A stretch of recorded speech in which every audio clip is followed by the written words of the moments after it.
Olha aí. Já estava pronto. Já estamos transmitindo, tranquilo? Normal? Boa tarde, galera. Ih. Boa tarde, Campus Party! Ô! Galera, para quem está passando, para quem já está aqui novamente, oi, tudo bom? A gente vai falar hoje sobre prototipação e eu queria mostrar para vocês ferramentas no-code e low-code. Um acelerador perfeito para esse momento que você está, independente do desafio, acelera não só a criação do seu produto, mas também é considerado como base tecnológica para nossas avaliações. Vou mostrar para vocês como a gente desenvolve de forma rápida o que é low-code ou no-code, mostrar as diferenças, mostrar as ferramentas e como a gente consegue fazer isso e associar dentro da nossa... do nosso ciclo, do nosso desenvolvimento do Hackathon, beleza? Então, independente se você está nos desafios cartões caixa e Visa, se você está no desafio dos Correios, se você está no desafio Ideagov, desafio Prefeitura de São Paulo, né? Ou desafio Loterias Caixa, a ideia da gente é fazer com que você aprenda um pouco a prototipar algo que vai ser considerado como entrega e que você consiga, acima de tudo, validar essa solução. A ideia da gente, quando a gente cria ferramentas que prototipem algo, é mostrar o quanto o valor de solução que eu quero dar para aquele problema é comprovado por dados. Ou seja, eu vou mostrar na sociedade a forma como eu entrego uma solução através de um aplicativo, de um site, de um processo que vai me entregar e vai me gerar uma melhoria, um benefício para esse usuário final ou até mesmo a amenização de uma dor real identificada. Então, voltando das nossas conversas que a gente começou depois da abertura dos hackathons, a gente mapeou o problema, entendeu onde a gente precisa atacar, entendeu quais seriam as possibilidades, né? A gente falou de duplo diamante, então a gente falou, né, aquele momento de divergência e convergência, e aí é o momento da gente encontrar um formato de convergir numa solução possível para o tempo que a gente tem. Até porque, lembrando a todos e todas, até 13 horas de amanhã a gente está recebendo os projetos de todos os desafios. Passou das 13 horas, a gente já não recebe mais nada. Então, é uma competição, galera. Vocês precisam se organizar e trazer um mínimo viável para que vocês consigam validar que a sua proposta é incrível, que sua proposta é foda. Beleza? Então, como é que a gente vai fazer isso? Nós aqui da organização sempre propusemos ferramentas no-code e low-code porque facilita para quem já é dev e não precisa fazer aquele código mais massivo, facilita para quem não desenvolve, consegue fazer algo em alto nível, consegue desenvolver algo que precisa apenas de noções de estética, UX, UI e de processos, que é natural para qualquer pessoa que quer modelar uma ideia, quer resolver um problema. E é ideal para quem está dentro de uma maratona como essa, que você tem uma média de 48 horas para resolver um problema que vocês estão recebendo naquele momento. Então, como é que a gente consegue fazer isso? Vamos lá. Se o passador ajudar. Acho que tem que fazer uma posição diferente para... Pode passar se quiser, pode ser?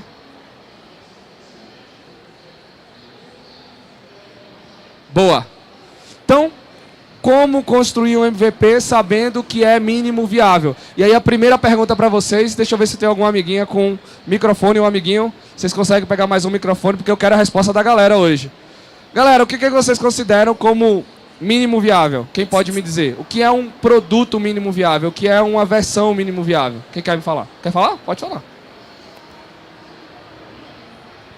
É você ter uma ideia, né? Tá. E você ter as funções principais daquela ideia, né, prontas para uma demonstração. Você não precisa ter tudo funcionando, mas você precisa conseguir demonstrar para a pessoa, né, o investidor ou a pessoa que você quer mostrar essa ideia, como vai funcionar. Legal, legal. Boa, é nessa linha. Quem mais gostaria de falar? O que é que você considera como mínimo viável? Moça lá na frente, depois você. Lá na... Ah, já tinha levantado também? A gente vai seguindo. O mínimo viável, eu acho que é tudo aquilo que consegue resolver o problema, não necessariamente da forma mais sofisticada, mas ele consegue estar atendendo a solução, às vezes de uma maneira paliativa, mas uma forma de você entregar algo ao cliente, solucionando o problema dele. E aí quando a gente fala em entregar algo, A gente não está falando de simplesmente ter uma tela que está ali funcionando e alguém interage. É de fato comprovar que aquilo está resolvendo um problema. É ter o feedback do usuário. Acho que a moça ali levantou a mão também, não foi? Quer falar, não? Ah, por favor. Tá. Quer falar? Pode ser. E aí, o que é mínimo viável? Eu entendo que o projeto, o produto, ele nunca finaliza, né? Depende do escopo do projeto e quantas entregas você quer fazer. O mínimo viável seria pequenas entregas que agregam valor, dependendo do escopo, dependendo do segmento de clientes. E você vai fazendo essas pequenas entregas que agregam valor e trabalhando sempre no próximo roadmap, na próxima função, na próxima solução e sempre aprimorando essas entregas. Massa, massa. E aí, quando a gente fala de mínimo viável, todas as opções estão corretas, ok? É uma forma mínima de você demonstrar valor agregado para esse usuário final. Independente se vai ser Correios, Loterias Caixa, Visa, Prefeitura ou Governo do Estado, o que a gente entende que aquele usuário final vai usufruir ao utilizar a minha solução. E aí é onde entra o primeiro precipício que a gente precisa criar uma ponte. Que precipício é esse? A gente precisa priorizar. O que é mais importante para o usuário antes mesmo de priorizar o que eu acho que é mais importante para o usuário. Que aí é o primeiro obstáculo que a gente geralmente pensa, né? Ah, eu não tenho tempo para validar com o usuário, vou construir algo para ver se vai dar certo e vamos ver no que dá. Geralmente a gente, né? O workshop anterior a gente falou exatamente de, não, valida primeiro se esse problema de fato é uma dor prioritária, é uma dor que atinge muita gente, um nicho que você tem acesso para você conseguir, né, resolver esse problema. Então o MVP é na mesma linha. Eu posso resolver um mesmo problema de diversas formas, porém, o que é tangível, o que é possível. E aí, o amigo ali falou uma coisa muito importante. O que é possível para esse momento não significa que é impossível no futuro. Então você pode criar algo evolutivo, porque todo produto é vivo. Então, até para servir de inspiração para vocês, construam os produtos de vocês para pós-hackathons. Eu tenho 2 exemplos que depois eu vou mostrar para vocês, de projetos que começaram no Ideathon, foram para uma maratona, ganharam o Ideathon, foram para uma maratona com tudo pago pela Campus, ganharam a maratona e estão aqui hoje expondo lá no 360. Interior de Pernambuco. Alunos de ensino médio, nem sabiam o que era Campus Party. Foram lá para conhecer, gostaram da competição, resolveram virar umas noites juntos e conseguiram então aí até hoje, com startup, com investidor, captando mais aqui dentro do palco 360. Aliás, lá fora, né? Outro exemplo que é o nosso amigo Eurico aqui, né? Eurico a gente já passou por tudo aqui. Maratona, hackathon, passou por todo tipo de desenvolvimento, de protótipo, de solução e conseguiu chegar no nível em que o seu MVP já tem não só a escalabilidade, cliente, né, Eurico, e também possibilidade de captar novas pessoas, gerando novos vencedores, gerando novos projetos, né? Deixa eu ver, quem é que está com o microfone? Entrega aí para o Eurico. Eurico, 2 minutinhos rápido para você contar um pouco dessa experiência que surgiu aqui no Hackathon. Qual foi o Hackathon, de que desafio foi e contar um pouquinho sobre isso. Boa tarde, pessoal. Tá? Primeiro, né, o Hackathon que eu participei foi da Campus Party Goiás de 2022, da RNP, que o nosso desafio era modernizar a plataforma deles, de modo que fazesse o aplicativo mobile, né, e esse aplicativo mobile trazesse mais melhor usabilidade e agregar valor à marca. Tá? E aí o que aconteceu? Já aproveitou já o gancho que a gente estava trabalhando em educação no Hackathon e a gente criou a Pick Jobs, que era uma plataforma educacional de soft skills e hard skills para crianças com deficiência intelectual e baixa renda. Ou seja, a gente já aproveitou já o gancho de uma para poder formar a outra. E isso daí coincidiu. E aí nisso daí que a gente trabalhou e validei a ideia por pesquisa feita dentro da Campus Party mesmo de Goiás. E aí eu trouxe todo esse know-how junto com a apresentação do nosso protótipo. E aí o Gabriel é prova. Depois que teve toda a entrega, foi aquela sensação de entrega mesmo, de dever cumprido. Chorei horrores. Ao vivo, no palco principal. Não, antes e no palco, antes e né? durante, né? Antes e durante. Antes, até uns minutos antes da final. Chamou o terceiro lugar, chamou o segundo lugar. E eu sempre falando pra minha equipe, nós vamos ganhar, nós vamos levar. E eles não param. O pessoal é bem mais focado, eles conseguem. Tô fazendo, não, eu tô sentindo que não vai ganhar. A gente acabou ganhando, levando tanto a maratona como o hackathon. Até o Atos pegou e falou, ô louco, de novo, mas eu tô Nico. Então, chegou de novo aqui para Campus Party São Paulo, que eu vi por conta do Instituto Campus. Aqui eu me desafiei no Hackathon Visa e no Hackathon Microsoft. Hackathon Microsoft, eu trouxe a minha solução lá da Maratona de Goiás para cá. E aí eu peguei o meu portfólio que eu tive do meu curso de UX na área de turismo e apliquei na Visa. Todos os dois eu ganhei terceiro lugar aqui. Levei os 2 hackathons. Depois que eu levei os 2 hackathons, no Hackathon da Microsoft eu fui para a Imagine Cup, que é a Copa de Inovação da Microsoft nas quartas finais.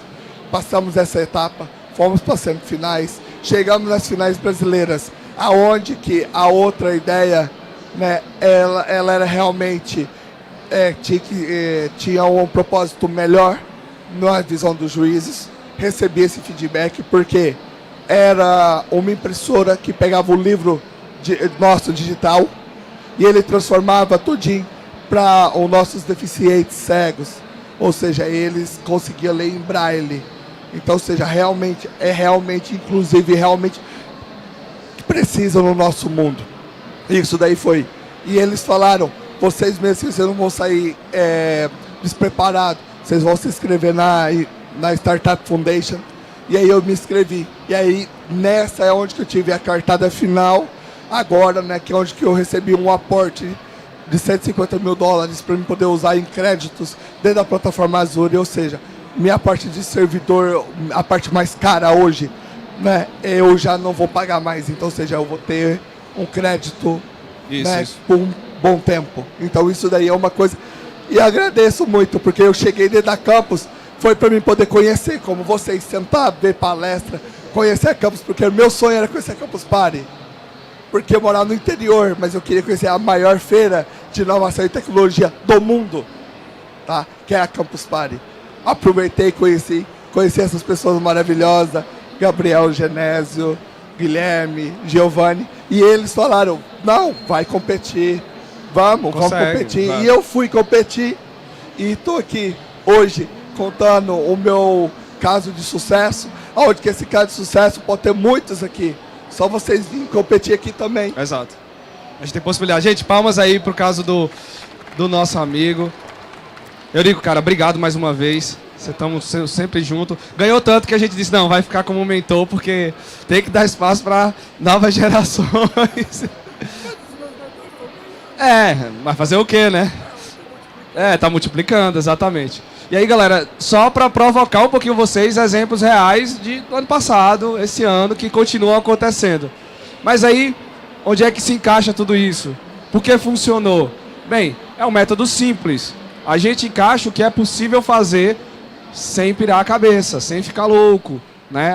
Eu sei que durante o hackathon a gente começa a ficar um pouco mais pilhado, a gente começa a ficar um pouco mais... sentir essa pressão sobre nós de que tem que entregar, tem que fazer, tem que evoluir. Como é que tá a equipe do lado? Será que vai conseguir construir ou não? E aí, né, a gente sugere muito low code, no code como uma ferramenta de prototipação. Porque a gente precisa, né, entender o que o usuário precisa de fato para que a proposta da sua solução seja funcional nesse MVP. Ou seja, ele tem uma função de facilitar, amenizar algo desse usuário final. Não ser só um informativo. A não ser que essa informação esteja alguma barreira que você conseguiu retirar. Mas caso não, qual é a função que a sua solução traz para viabilizar um benefício ou amenizar uma dor do seu usuário final? E aí, nossa primeira sugestão, antes de falar de low code e no code, é trabalhar um pouco, a gente falou de duplo diamante, mas trabalhar um pouco com o Lean, galera. Quem não conhece Lean, tá aqui o resumão, né? A gente se baseia em hipótese. eu acho que eu vou, né, eu resolvo o problema de falta de segurança sobre tal área através de um aplicativo assim, assim, assado. É uma hipótese que eu preciso validar. O MVP, ele nasce a partir de uma hipótese que você deseja colocar no mercado e descobrir. Funciona ou não? É verdade essa hipótese ou não, né? Ou se ela diverge, que aí a gente leva a modificação que a gente chama de pivotagem, né? A nossa velocidade precisa ser o mais rápida possível comparada à tradicional, ou seja, a gente opera apenas com os dados suficientes e não todos os dados, né? Tem um problema muito grande que às vezes a gente, como é que eu vou pesquisar em tempo hábil com todo mundo se essa solução é viável? Bem, identifica primeiro o nicho, um nicho alcançável, a gente falou isso ontem, né? Um público que você consiga alcançar. Alcancei esse público? Beleza, vou validar aqui de forma qualitativa, porque aí eu tenho uma resposta muito mais rica do sim, não, talvez, né? E que sejam suficientes para validar a minha hipótese, beleza? Até porque a criação do seu MVP é, de fato, a concretização dessa hipótese, onde você testa. E isso daqui, galera, principalmente quando a gente fala de hackathon, isso daqui pesa. Se você não mostra para mim o que você coletou de feedback, eu vou achar que você não colocou essa solução para rodar com alguém. Prestem atenção nisso. Lembrem-se, aplicabilidade, elemento futurista, criatividade e originalidade, tecnologia e qualidade de protótipo. São os 5 critérios de avaliação que a gente está esperando de vocês. E se você não coleta feedback, eu não vou conseguir dizer se você foi criativo e original, se você teve uma tecnologia que tem tangibilidade, que você está olhando para o futuro, entre os outros, né, critérios que eu já falei. E aí no caso do insucesso, porque o feedback ele te gera um sim, um não, um gostei e não gostei. Ele gera um direcionamento para você. É preciso pivotar, ou seja, mudar de direção. A gente estava trabalhando para atacar apenas as pessoas de baixa renda, mas a gente viu que já existe uma solução para baixa renda, porém, para classe média não existe. Só existe para classe A, B, classe C não tem, classe D e E tem. Então, peraí, vamos pivotar, vamos mudar a interação com esse público, vamos entender como é que funciona esse público para jogar essa solução para eles. Então, a forma como a gente sugere, em caso que você colete o feedback e veja que não está dando certo, é você mostrar que você conquistou isso. Olha, a gente viu, estudou, e a gente até achava que a solução iria mais para esse lado, mas a gente mudou de direção e foi para esse outro. Isso mostra o quanto vocês estão não só dedicados, mas são capazes de se adaptar, ser ágeis, né? Agilidade é sobre isso, sobre adaptação em cima de feedback, em cima do usuário como centro, né, do feedback. E aí, melhores formas de conceber um MVP, e aí eu não vou entrar, né, na discussão de Java é melhor do que PHP, que é melhor do que Stack Node, que é melhor que Flutter. Eu não vou falar de desenvolvimento tradicional de plataformas digitais, de soluções tecnológicas, mas eu vou trazer uma outra stack, um outro paradigma que vem crescendo muito e que a gente enxerga, né? A gente teve vários testes, vários produtos que chegaram na final, porque conseguiram correr, né? Acelerar seus produtos através de tecnologias no-code e low-code. E aí uma única lembrança, se você ainda não for capaz de formular hipóteses a serem testadas para definir bem o cliente e alguns outros aspectos da sua startup, porque eu sempre considero tudo como startup, projeto que pode virar empresa, que pode crescer. Trouxe 2 cases aqui para vocês saberem. Não comece. Estabeleça quais são os critérios de avaliação do seu produto. Eu vou fazer o produto para ganhar o hackathon. Não é validação. Quais são as hipóteses de solução viável que você quer trazer com o seu MVP? Senão você pode estar cometendo um pequeno erro. E a gente sabe que cada minuto conta dentro de um hackathon. Então, correr atrás disso ajuda a identificar melhor. E aí, vamos para o conhecimento. Quem sabe o que é low code e no code? Levanta a mão. 3 pessoas. Legal. O que é que vocês imaginam que deve ser isso daqui? Low code. Não, eu vou. Quem acha que é... Por que é low? Baixo nível, será? Não? O que é que será que é? Quem arrisca? Quer falar? Cadê o microfone? Microfone. Amigo do microfone. Boa. Já fica com esse danado aí perto. E aí, o que é low code, cara? Low code são plataformas que você tem baixo uso de código, né? Você tem muitas coisas prontas da plataforma, que você consegue construir sem código, mas você também consegue, se você quiser, criar seu código e incluir nela. Isso. O exemplo seria...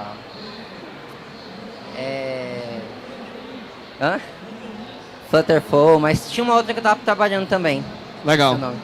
Boa. E acabou respondendo. Então, basicamente, low code, você desenvolve ainda, porém você usa uma ferramenta que vai gerar um código muito mais padronizado, seguro e eficiente para você.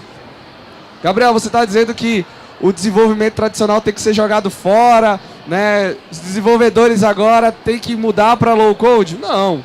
É mais uma forma de você acelerar processos de desenvolvimento de software com pessoas desenvolvedoras através de ferramentas aceleradoras disso. Gabriel, significa então que eu não vou precisar criar código? Vou. O low code você cria código porque você desenvolve produtos digitais sobre alguma ferramenta, então você aprende sobre essa ferramenta, né? Você tem um mínimo de atuação humana com codificação direta, ou seja, você tem uma interação a alto nível, você tem fluxos ali que definem a forma como você vai construir esse sistema, então você tem apenas uma área técnica, mais a nível de estética, de UX e UI. Então você cria ali a tela, coloca os componentes que você deseja e você trabalha muito mais pensando em fluxograma, né? Vai para o passo 1, depois para o passo 2, se encontrar esse caminho, pode ir para o passo 3 ou para o passo 4. Você começa a criar um fluxo de ação cada vez mais sequenciado e alto nível, ou seja, eu não preciso entender tanto de desenvolvimento de software para desenvolver low code. Isso é possível. Porém, você precisa ter conhecimentos prévios de lógica de programação, conhecimentos prévios de desenvolvimento de software, porque você ainda vai integrar. Isso te garante o que de benefício? Primeiro, velocidade, porque você tem uma ferramenta que vai gerar esse código no final. Tá? Segundo, manutenabilidade, porque você tem não só um compilador que está olhando se você está fazendo certo ou errado, você tem uma ferramenta olhando com você, né? As principais líderes de mercado possuem softwares que até entendem o que você está desenvolvendo para te sugerir próximos passos, ou seja, tem IA estudando o que tu está desenvolvendo e você tem menos risco de erro, né? O famoso ponto e vírgula que faltou, a famosa aspa dupla que estava ali, o famoso, coloquei uma variável que não existia, depois eu criei e aí assumiu outro valor, né? Algumas coisas que o compilador ele vai achar que está tudo certo, mas quando você vai implementar deu errado. Então, low code é muito utilizado para isso. Os principais players do mercado, né? A gente tem a OutSystems, que é uma empresa portuguesa, uma gigante do mercado, possui experiência mundial, inclusive no Brasil, né? Bastante experiência, né? Com a OutSystems. Eu já fui gestor de projetos, tem algumas pessoas aqui que foram gestoras e hoje atuam com a OutSystems, né? A Mendix, que é uma unidade da Siemens, que desenvolve também low code. E aí quando a gente fala desenvolver, Gabriel, está gerando o que no final? Só para curiosidade, tem algum dev aqui? Levanta a mão quem é dev. Bem, devs, OutSystems gera para você C#, .NET, SQL Server, aí você pode integrar com qualquer tipo de sistema, API, etc. Outras ERPs, legal. Mendix vai te gerar Stack Java, React.js, React Native. E OutSystems também, assim como Mendix, eles geram Web Apps, e também geram aplicativos nativos, ok? Então, eu quero fazer meu aplicativo, né? Usando essa ferramenta, ele vai gerar lá o teu antigo APK, né? E tua versão para iOS. E aí você pode instalar no seu celular e usar normalmente, beleza? E o Script Case, que é um case que eu gosto muito de colocar, né? Que gera conteúdo, né? Stack todo em PHP. Ai, meu Deus, 5 minutos eu tenho? Legal. Já o No Code, você não precisa de código, necessariamente. Você precisa ter alguns conhecimentos de lógica, né?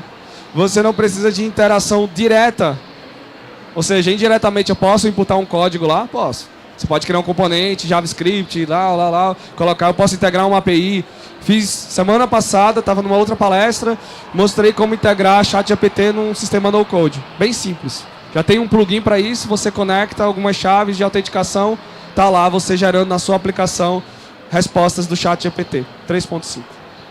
Então você precisa ter mais né, conhecimentos de modelagem de processos, e isso é inerente a qualquer tipo de desenvolvimento. Você precisa entender processos de software, casos de uso, passo a passo para que você entregue uma função que dê valor para o seu usuário final, e um pouquinho de estética, né, UX, UI, entender um pouco de experiência de usuário. Também te garante maior padronização, eficiência e menos riscos de erros. E aí qual é a principal diferença entre os dois? Primeiro, em relação a isso daqui, valor. Geralmente, low code é feito para enterprise, ou seja, grandes empresas. Então a gente tem Renault utilizando Globo, a gente tem Exército Brasileiro, a gente tem grupos educacionais que utilizam low code e suas licenças chegam a valores exorbitantes. Para nós como projetistas, né, pequenos projetos, startups, não dá para custear de cabeça, a não ser que você tenha um investimento legal, R$135 mil ano, né? Então é um pouquinho mais caro. Já no code, já é possível. No code te dá muitos sistemas, muitas ferramentas fáceis de você adaptar, utilizando ou uma licença gratuita, que serve aqui para o nosso desafio, ou mesmo uma licença paga por um valor muito mais abaixo comparado ao que eu coloquei de low code. Então, R$135 mil versus $30. Então, tem uma diferença legal, né? É possível. Então, também te dá essa versatilidade e você não tem que ter tanto conhecimento sobre desenvolvimento de software. Porque, digo assim, a pessoa que não sabe desenvolver e começa a aprender uma ferramenta no code, ela acaba virando um pouco dev. Porque ela tem que conhecer processos de software. Ela precisa conhecer um pouco sobre história, sobre escopo de projeto, e aí acaba conhecendo também processo de software. E aí, como é que a gente sugere, né? Eu já estourei meu tempo aí, eu acho. Ainda tem tempo. Ufa! O que é que a gente sugere? Hoje é o conteúdo mais pocket, né? Uma sugestão que eu não coloquei aqui o slide. Sugestão que eu coloco para vocês utilizarem, dependendo se você vai fazer app ou web app. Bubble ou Flutterflow. São duas soluções com licença gratuita, que você consegue fazer rápido. Quem aqui já entrou na plataforma da Grit? Levanta a mão. Quem está na plataforma logada lá na Grit? Pronto. Desenvolvido em Bubble. 100% Bubble. Tanto que se vocês verem, essa página sofreu alterações, por favor, recarregue. Eu acabei de fazer um deploy. Então é muito fácil. Eu tenho um controle de CI/CD mais fácil, eu tenho módulos de segurança mais fáceis, eu tenho templates já gerados para mim e que eu acelero o meu processo de criação de solução. Tanto que a plataforma da Grit foi criada em menos de 6 meses. Foi muito rápido. Então ela tem altas integrações e que a gente foi evoluindo utilizando paradigmas no-code, né? Também, se quem quiser acelerar produtos com no-code, eu tenho um outro programa fora aqui da campus que faz isso. Quem quiser me procura. Estamos com pré-inscrição para a próxima turma aí, né? De quem quiser pegar essa startup, esse produto, tirar do papel, a gente tem um programa que te ensina a fazer ou capta essa pessoa que precisa fazer com você para você tirar isso do papel e de fato validar seu produto, tá? Bem, o que a gente sempre sugere, né? Para de fato começar um MVP. Primeiro, qual é a jornada do usuário? E aí, Gabriel, não vou explicar para vocês o que é a jornada do usuário. Tem muito material legal na internet que vai falar sobre exemplos de jornada do usuário. Então, mapeia a tua jornada do usuário. A partir da jornada do usuário, você começa a construir o que teria dentro de cada passo. É uma tela, é um pop-up, é um botão, é um texto. Qual é a interação que você e o sistema vai ter? E aí, lista esse passo a passo. Então, antes de eu abrir a minha ferramenta e começar a fazer, escreve, galera. É a partir daí, lembra lá do duplo diamante, da nossa descoberta, do nosso desenvolvimento, e que a gente vai ver os fluxos que valem a pena serem colocados naquele momento para meu hackathon ter uma entrega satisfatória. Exemplo simples, que todo mundo deve ter, um login. Você deve autenticar o seu usuário em algum momento. Então, login de sistema, o usuário acessa a tela de login, o sistema faz a autenticação, o sistema redireciona para a tela principal.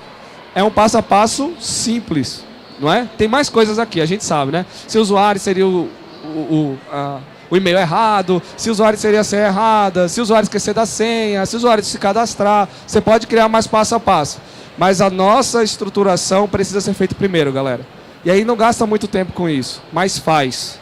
Se você não faz isso, você tem um grande risco de começar a desenvolver algo tão complexo que acabou o tempo. E aí você precisa desenvolver, né, o seu MVP e entregar, porque senão você não vai nem ter entrega. E lembra, desenvolver um MVP fazer o código é só 50% do processo. Os outros 50% é você botar isso no mercado para o pessoal te dar feedback se funciona ou não. Então, galera, faz isso daqui, desenvolve numa ferramenta no-code, low-code da vida, estrutura isso direito, pega um mínimo viável, lembra desse valor que a gente falou agora há pouco, e coloca para algum usuário dizer se vale a pena ou não. E, por favor, tragam dados mostrando que isso vale a pena ser usado. Tá certo? Bem, minha parte era isso. Eu vou encerrar agora, mas vou ficar aqui para a gente tirar dúvidas, porque eu acho que tem uma próxima palestra agora, né? Mas agradecer vocês. Ah, pode mais. É com guia? Ah, então pode mais. Então... Bem, galera, a gente só vai terminar amanhã, beleza? Vou abrir agora o Bubble aqui pra gente fazer um aplicativo. Brincadeira.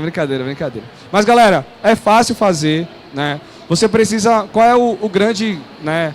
Tudo tem prós e contras, né? Você tem que investir um pouquinho mais quando você fala de ferramenta no-code, low-code.